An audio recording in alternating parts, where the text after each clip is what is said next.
Japan is reportedly considering the transfer of the Type 88 anti-ship missile system to the Philippines as it prepares to retire the weapon from service and replace it with newer systems.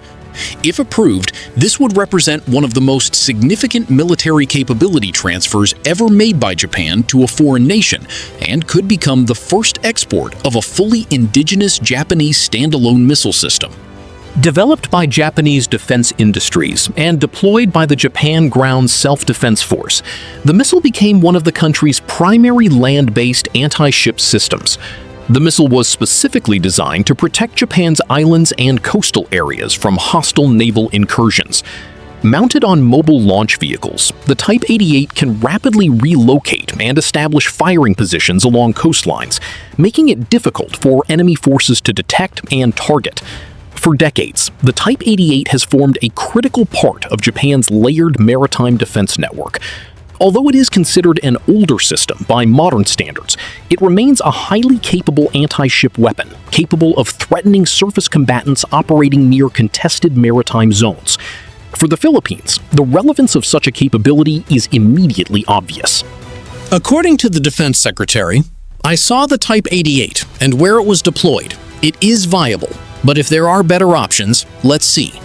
They, the Japanese, have many land-based types and will view all the types and will see what's the best fit for us," he added. The comments provide the clearest indication yet that Manila is actively evaluating Japanese coastal defense missile systems as part of its comprehensive archipelagic defense concept. During the Balikatan live-fire drill on May 6th in northern Luzon, Teodoro and Defense Minister Shinjiro Koizumi stood side by side as a Type 88 battery successfully struck and sank a decommissioned Philippine warship some 75 kilometers offshore in the West Philippine Sea. If Japan transfers retired Type 88 batteries as grants rather than through commercial sales, the Philippines could rapidly expand its coastal defense network without committing enormous acquisition budgets. Instead of purchasing entirely new missile systems, Manila could receive proven and operational equipment from one of its closest security partners. The strategic value of such a transfer would be substantial. Type 88 batteries could potentially be deployed in key regions such as northern Luzon, the Batanes Island chain, Palawan, or other strategically important locations facing critical maritime approaches. Combined with existing BrahMos batteries, these systems could create overlapping defensive zones capable of complicating any hostile naval operation. Military analysts often describe this approach as creating an anti-access and area denial network. In simple terms, it increases the risks and costs for any adversary attempting to operate near Philippine territory.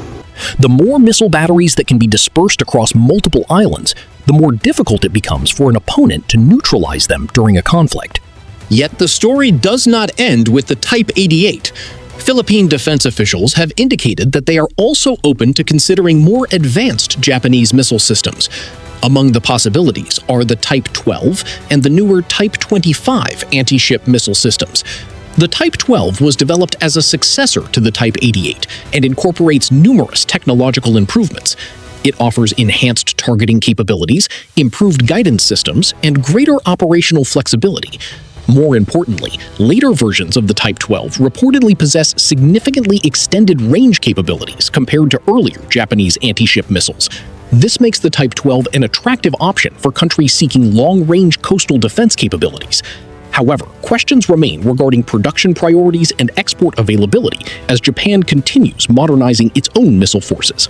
Even more interesting is the Type 25 anti-ship missile system.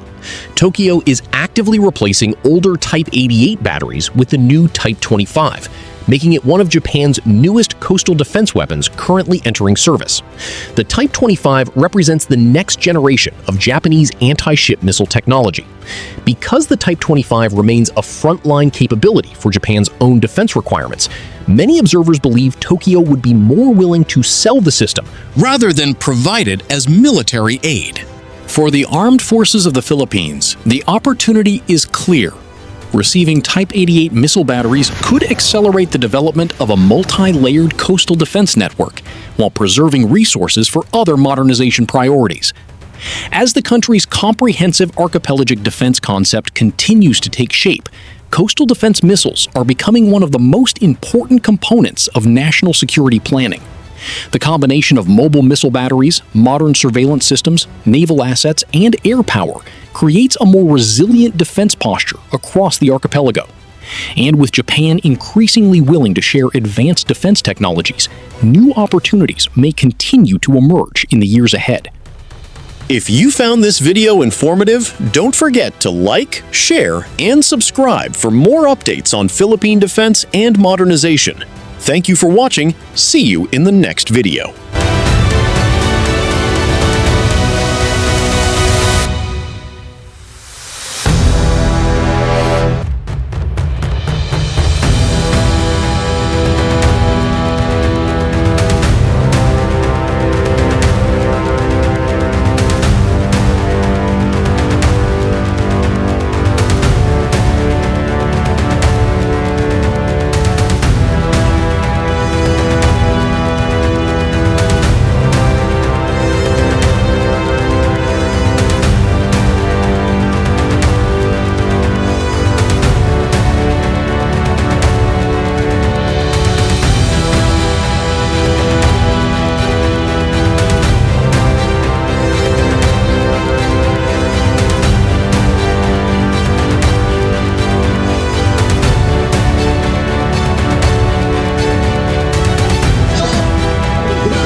.8 時28分です。たった今ミサイル